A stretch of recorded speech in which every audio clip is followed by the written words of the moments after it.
Hello, and welcome back, or welcome here if it's your first time. It's been a really busy week after the Dragon's Den and the documentary and a couple other things that happened. I've been really busy with orders on the island and off the island.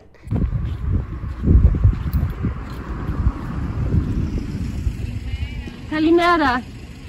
Yan o enough to. Okay, menos sa pepe na inexo. Helado.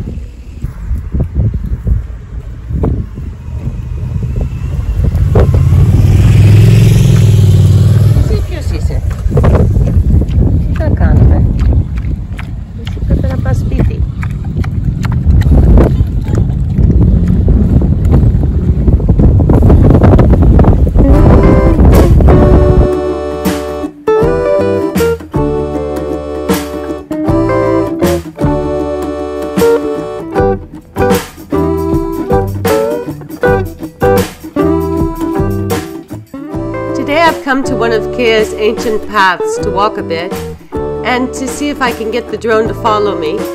I am a very new drone pilot and it's a lot harder than it looks. I'm always afraid of crashing, and today I got a good idea of what that feels like.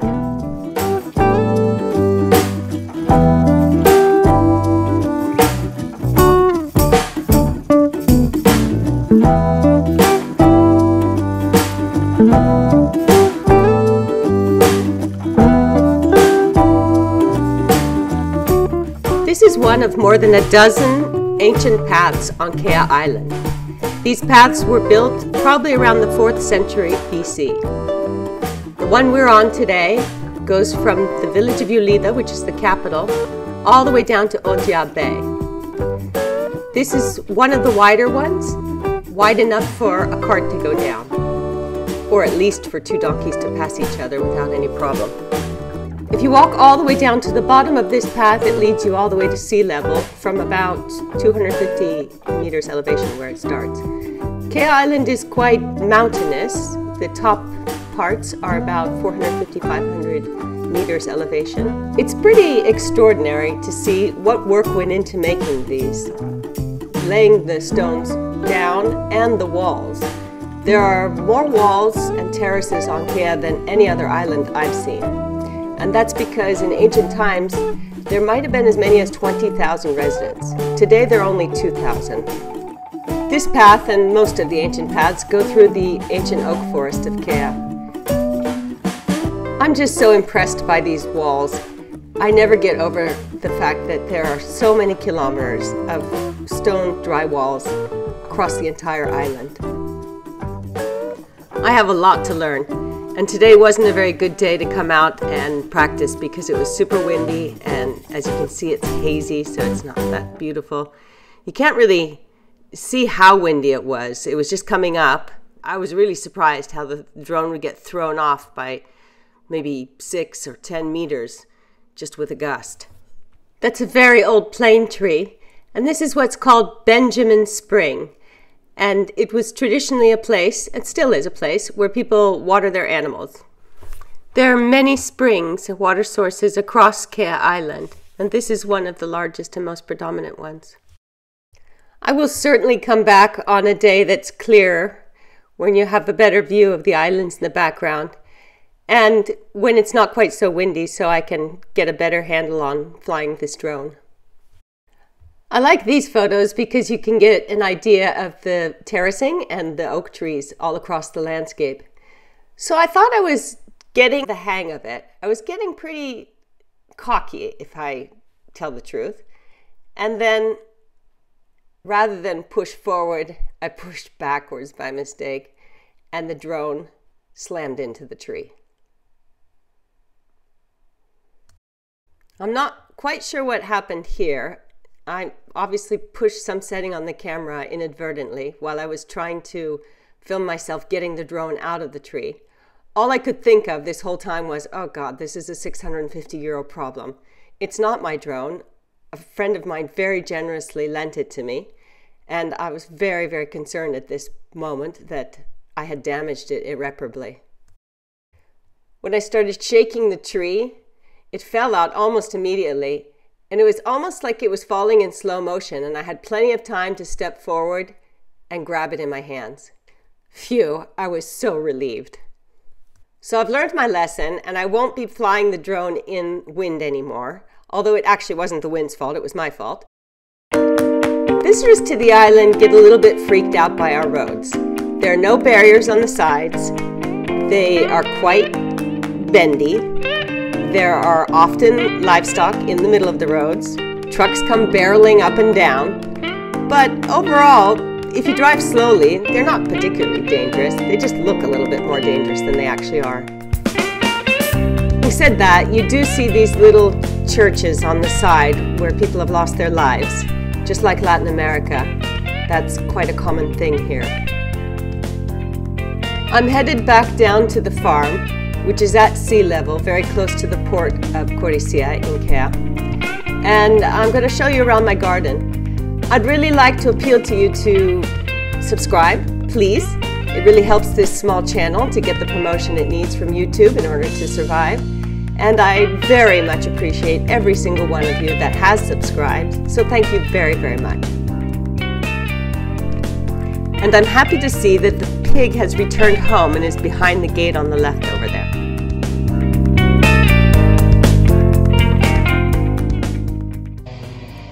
In Greece, there's an old saying that when the fig leaves become the size of a goose's foot,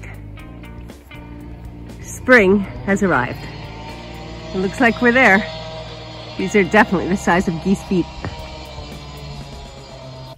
It's also been a busy week at the vineyard. All the soil has been turned over with a rototiller. This is the larger vineyard at the farm.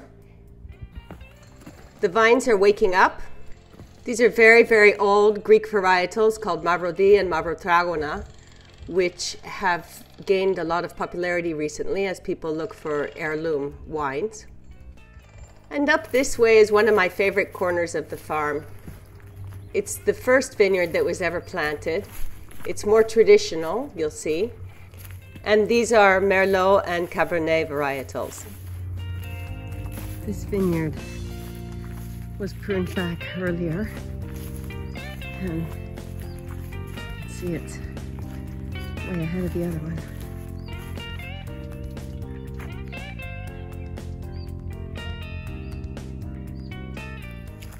And everywhere you look, there are daisies, which we call margaritas, and other wildflowers all over the place. I thought I'd add this video of Dicky Doo because you can hear the anchor in the background and see how close we are to the port. I've moved these chairs around so many times, and I still haven't gotten to sanding them. I really want to do this job, so what I did was I ordered a cover because the idea was I was gonna weave covers, but that's never gonna happen. I just don't have time. I ordered a cover for the one chair that I have finished. I like the quality of the cover and I like the color, but I don't like the way it fits. It sags and it makes it really uncomfortable to sit in. So I got my sewing machine out and I adjusted it. So I wasn't happy with the cover, how loose it was, so I turned it over and sewed it, and it turned out really nicely. It's super comfortable to sit in, and I like the way it looks, and it's inspiring me to get this job done. The other thing I realized is to help get inspired to do this job is it's a good excuse for me to buy a paint sprayer that works with the compressor I have. So that will really get me inspired if I get a new toy out of it. So stay tuned for that. I'm standing next to my cactus that I grew from a, I don't know, 25, 30 centimeter piece. And now it's well over 3 meters tall. I painted this donkey silhouette many, many years ago in the little private garden, which is right on the side of the house. You can see that weeds are a real issue. This garden is completely overgrown and really needs to be weeded out, but I'm also enjoying it as it is. And a beautiful oak tree there presides over the whole thing.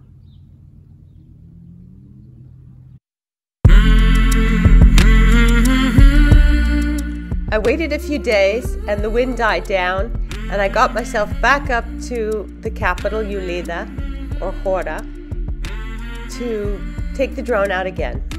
If you fall off a horse, you're supposed to get right back on. So I decided I better get back to it before I let my fears take over.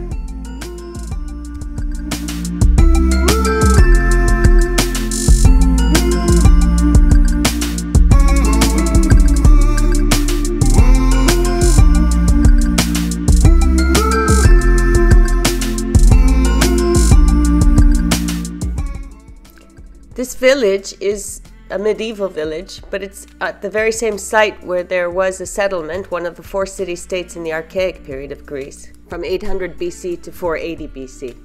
This is the municipal capital of the island, and about 1/3 of the entire island's houses are located in this village.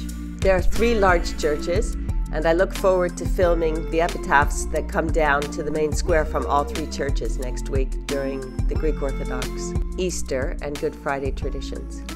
But today we're headed back to Path 1, past the main cemetery, and on to the lion, which is the mascot of our island.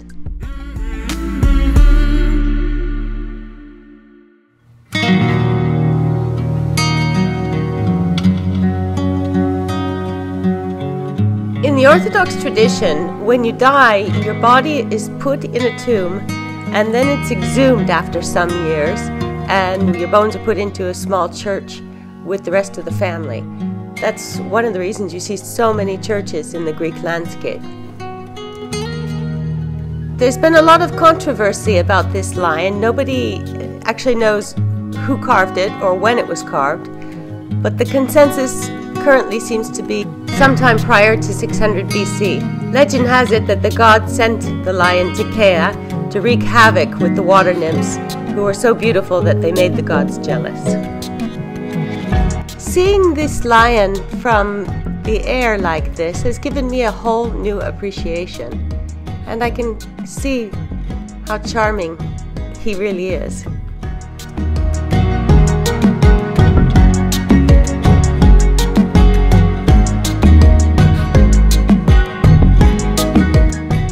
When you walk past the lion, around this hill is where that big plane tree is that I crashed the drone in. So this is all the same path, Path 1. It's a strange thing to live in a place that's been continuously inhabited for thousands of years. On this day, the atmosphere wasn't very clear, with a lot of dust having blown in from the Sahara. But you can just make out the outline of the mainland. So close, and yet so far away.